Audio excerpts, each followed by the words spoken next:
नमस्कार दोस्तों, एक बार फिर से आप सभी का स्वागत है मेरे YouTube चैनल ग्रेडियंट एकेडमी में। मैं हूं रंजन सर। आप देख रहे हैं सिर्फ ज्ञान और शिक्षा ग्रेडियंट एकेडमी। दोस्तों, आज मैं आप सभी के लिए आधुनिक इतिहास से कुछ महत्वपूर्ण वस्तुनिष्ठ प्रश्न लेकर आया हूं। तो आइए इस वीडियो को शुरू करते हैं दोस्तों और बढ़ते हैं सबसे पहले प्रश्न की ओर। हमारा आज का यह पहला प्रश्न है, अंग्रेजों द्वारा स्थापित भारतीय राष्ट्रीय अभिलेखागार स्थित है, कहां स्थित है? अंग्रेजों द्वारा स्थापित भारतीय राष्ट्रीय अभिलेखागार। तो दोस्तों, इसका सही उत्तर हो जाएगा ऑप्शन सी, नई दिल्ली। अभी ये नई दिल्ली में स्थित है, जबकि सबसे पहले जब इसकी स्थापना की गई थी तब इसका नाम था इंपीरियल रिकॉर्ड्स और 11 मार्च 1891 को कोलकाता में स्थापित किया गया था।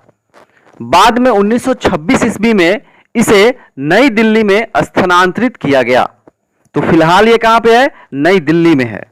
चलिए आगे बढ़ते हैं। दूसरा प्रश्न देख लीजिए दोस्तों, सरकारी दस्तावेज रिकॉर्ड्स कहां रखे जाते हैं?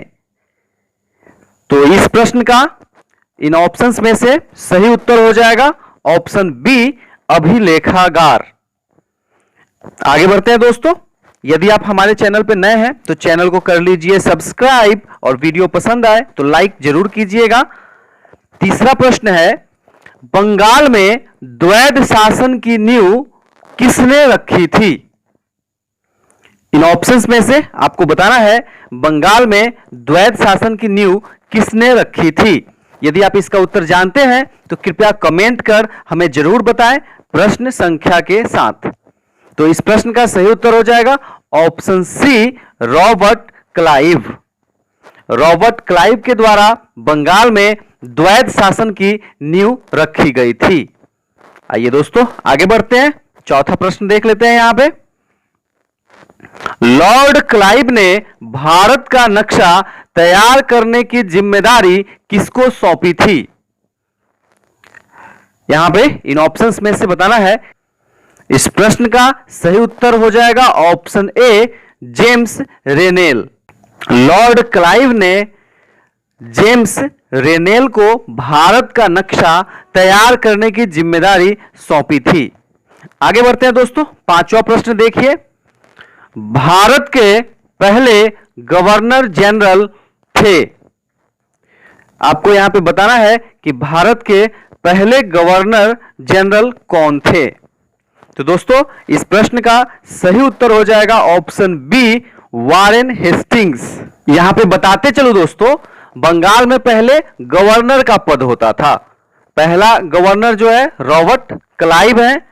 बाद में रेगुलेटिंग एक्ट 1773 पारित होने के बाद गवर्नर के पद का नाम बदलकर गवर्नर जनरल कर दिया गया। तो उसके बाद पहले गवर्नर जनरल के पोस्ट पर वारेन हेस्टिंग्स थे। इसलिए गवर्नर जनरल जब पूछा जाए तो सही उत्तर वारेन हेस्टिंग्स होगा, जबकि सिर्फ गवर्नर पूछा जाए तो लॉर्ड क्लाइव। आइए दोस्तों आगे बढ़ते हैं हम लोग और ये देखते हैं छठा प्रश्न। भारत के अंतिम वायसराय कौन थे? 1858 में भारत सरकार अधिनियम के द्वारा गवर्नर जनरल के नाम को बदलकर वायसराय रख दिया गया। ठीक है दोस्तों, तो भारत के यहां पे छठे प्रश्न का सही उत्तर हो जाएगा option B, lord Mountbatten. Bharat के अंतिम वायसराय लॉर्ड माउंटबेटन थे। चलिए आगे बढ़ते हैं। सातवां प्रश्न देख लीजिए, कश्मीर से कन्याकुमारी तक भारत का विस्तार कितना है? कश्मीर से कन्याकुमारी तक भारत का विस्तार कितना है, यह बताना है यहां पे इस प्रश्न में दोस्तों। तो इसका सही उत्तर हो जाएगा ऑप्शन बी, 3200 किलोमीटर। यहां पे दोस्तों छठे प्रश्न में मैं आपको बताते चलूं कि यहां अंतिम वायसराय पूछा जा रहा है तो लॉर्ड माउंटबेटन है, लेकिन यदि पूछा जाए कि पहले वायसराय कौन है तो इसका सही उत्तर हो जाएगा दोस्तों लॉर्ड कैनिंग। याद रखिएगा, यह अक्सर पूछा जाता है प्रश्न और इसमें काफी कंफ्यूजन होता है, तो आप कहीं नोट कर लें इसको पेपर पे और इसको ध्यान से याद रख लें। चलिए आगे बढ़ते हैं दोस्तों। सातवां प्रश्न 3200 किलोमीटर। आइए आगे बढ़ते हैं। आठवां प्रश्न देख लीजिए। इतिहास को सामान्यतः कितने कालखंडों में बांटा गया है, यह बताना है। यहां पे काफी आसान प्रश्न है दोस्तों। तो इस प्रश्न का सही उत्तर हो जाएगा ऑप्शन डी 3। इतिहास को 3 कालखंडों में बांटा गया है, प्राचीन काल, मध्यकाल और आधुनिक काल। चलिए आगे बढ़ते हैं दोस्तों। 9वां प्रश्न देखिए। 22 अक्टूबर 1764 ईस्वी को बक्सर युद्ध में अंग्रेजी सेना का नेतृत्व किसने किया? काफी महत्वपूर्ण प्रश्न है दोस्तों। तो इसका सही उत्तर हो जाएगा ऑप्शन डी कैप्टन मुनरो। दोस्तों बक्सर का युद्ध अंग्रेजों की तरफ से कैप्टन मुनरो था, जबकि यहां भारत के बंगाल के नवाब मीर कासिम, अवध के नवाब सुजाउद्दौला और मुगल बादशाह शाह आलम, इन तीनों की संयुक्त सेना कैप्टन मुनरो से लड़ रही थी। बक्सर युद्ध में कैप्टन मुनरो के नेतृत्व में अंग्रेजी सेना का विजय हुआ था और ये तीनों बंगाल के नवाब, अवध के नवाब और मुगल बादशाह शाह आलम, तीनों की पराजय हुई थी दोस्तों। चलिए आगे बढ़ते हैं और देखते हैं 10वां प्रश्न। टीपू सुल्तान किस राज्य से संबंध रखते थे? यहां पे आपको बताना है दोस्तों, टीपू सुल्तान किस राज्य से संबंध रखते थे। तो इस प्रश्न का सही उत्तर हो जाएगा ऑप्शन सी मैसूर। आइए अब देखते हैं 11वां प्रश्न। लॉर्ड डलहौजी द्वारा राज्य हड़प की नीति के आधार पर राज्य विलय का सही क्रम चुने। काफी महत्वपूर्ण प्रश्न बीपीएससी पीटी एग्जाम के लिए भी।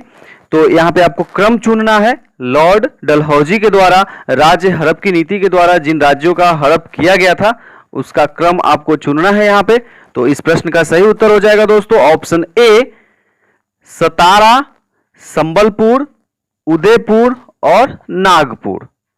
चलिए दोस्तों आगे बढ़ते हैं। 12वां प्रश्न देखिए।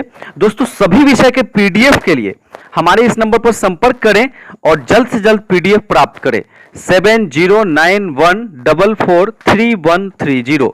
दोस्तों नए बदले हुए सिलेबस के अनुसार संपूर्ण विषय का पीडीएफ आपको मिल जाएगा व्हाट्सएप के माध्यम से। तो जल्द से जल्द संपर्क करें इस नंबर पर और मात्र 351 के पेमेंट में आपको पूरे सिलेबस का पीडीएफ प्राप्त हो जाएगा। आइए दोस्तों 12वां प्रश्न देख लेते हैं। 1757 में प्लासी का युद्ध रॉबर्ट क्लाइव एवं किसके बीच लड़ा गया था?